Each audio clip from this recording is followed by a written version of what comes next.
shihni si të keqe vetëvendosje.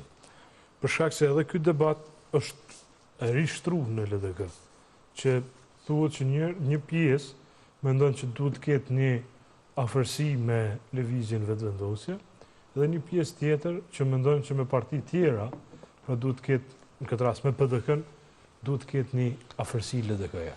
Fatkeqësisht pushtrohet ky debat, pra që është goxha e rëndë për një parti. Çka mund të flasin por ky ekziston. Njerëzit e LDK-s, çfarë mund të flasin nëpër tavolina të ndryshme, unë nuk e di dhe nuk mund të komentoj.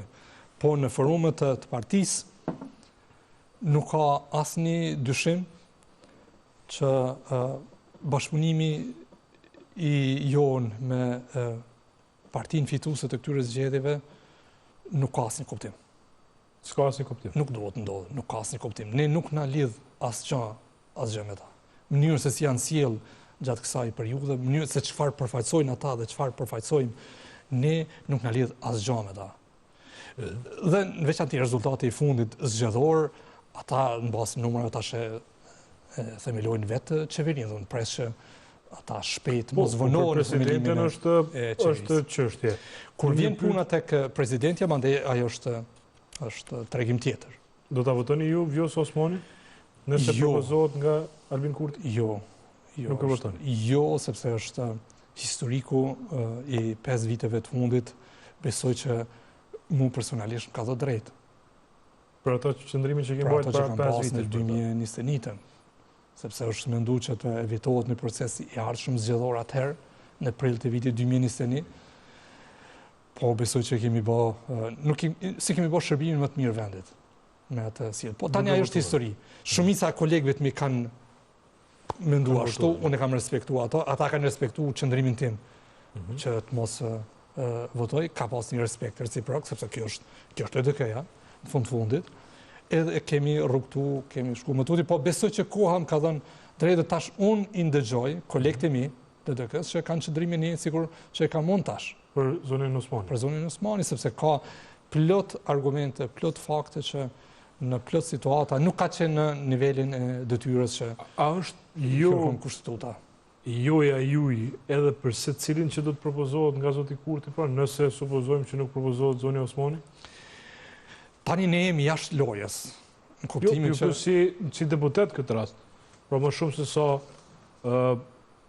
në kapacitetet tjera, pra cilat do të jetë vota e Abdullah Hoxhit për bë kandidaturave dhe mbi gjitha, si mendoni që duhet të zgjidhet çështja e presidentit? E kam vështirë të jap një përgjigje tani për këtë çështje, sepse nuk kemi ardhur tek ajo çështje. Për disa e kam mendimin e qartë. Po, besoj që për një muaj më shumë të vim tek ajo pikë. Për disa e kam mendimin e qartë, sikur ato që sapo për zonin Osmani bisedum, po i për tjerë, nuk mund të përgjigjem sot për tjerë. Normalisht duhet diskutohet gjërësisht në organet e partisë, po një garantoj që do të silemi në interesin më të mirë shtetëror të vendit dhe në interesin më të mirë të LDK, sepse vendi duhet ta ketë një president që është në nivelin e detyrës. Nëse, pra, për shkak se jo pak njerëz mendojnë që mbase çështja e presidentit do të na çojë për herë të parë në zgjedhje.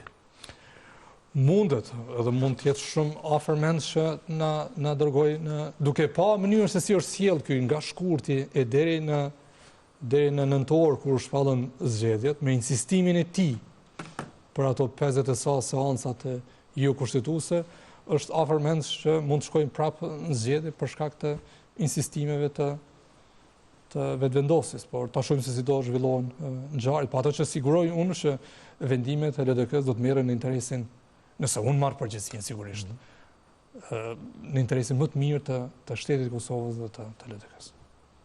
A mendon që duhet më përfshi LDK-ja në negocim, po themi, nëse supozojmë që zoti Kurti do ta bëj këtë, deri tash nuk e ka bë, për historinë e vet politike nuk e ka bë ndonjëherë këto, po supozojmë që kësaj herë do ta bëj, do të mbledh një tryezë partive politike për të propozuar një emër për president. A mendon që duhet të pasojë një president konsensual, apo duhet të ketë një koalicion i cili mblidhet rreth një emri të caktuar bashkë me partitë fituese, në këtë rast lëvizjen vetëvendosur? Disa modalitete i kam në mendje. Po sigurisht në të ardhmen këto duhet diskutojnë me kolegët dhe me LDK-n se si mund të ecim përpara, po kam vështirë sonte që t'jap përgjigje. Nëse ekziston çësia e tillë, unë besoj që në parim nuk ka gjë të keqe. Që një trezë e partive politike i vendos disa kritere për një president jo politik konsensual. Po duke njohur se si funksionon vetëvendosja, unë kam të vështirë të besoj që këta e respektojnë një gjë të tillë. Po në parim nuk ka gjë të keqe për kësaj. Po ky është vetëm opinion i momentit, nuk di se si do sillen këta dhe normalisht qëndrimi jonë do diskutohet, si LDK do diskutohet brenda forumeve të partisë përpara se dalim me qëndrim kur të vinë tek ajo pikë. Tani kemi çështjet tona të brendshme.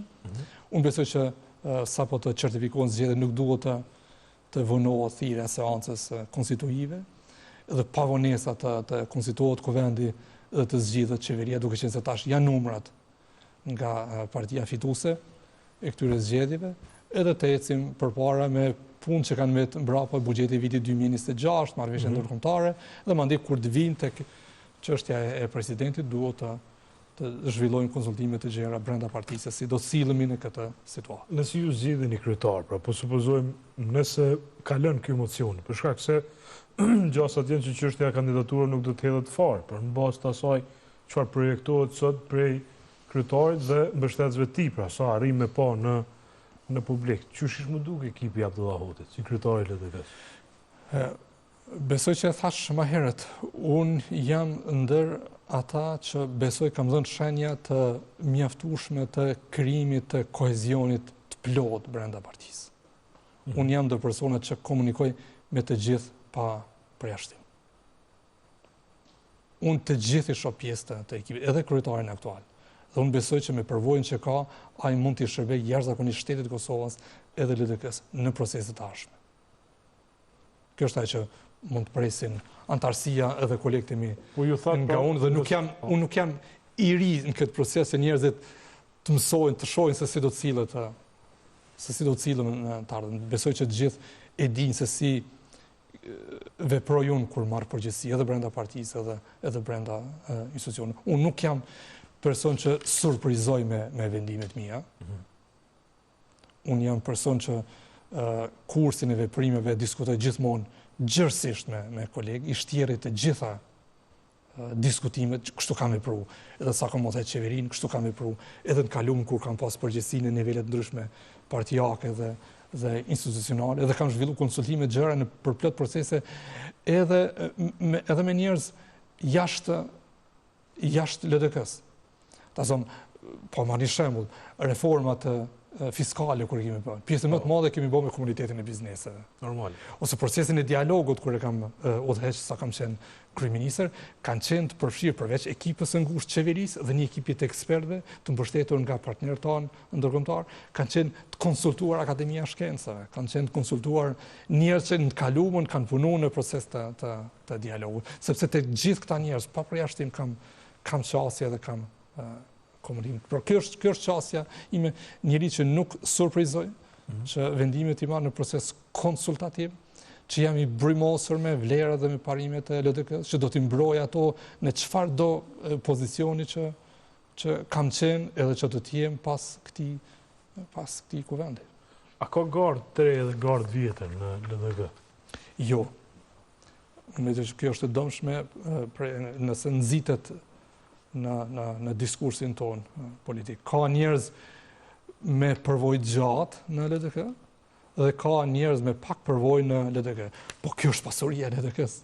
Ndryshe ne si ripërtrihet një parti politike, duke ardhur njerëz të ri, duke ardhur ekspert të ri, duke ardhur kuadro të reja. Tani në LDK janë gjenerata e tretë.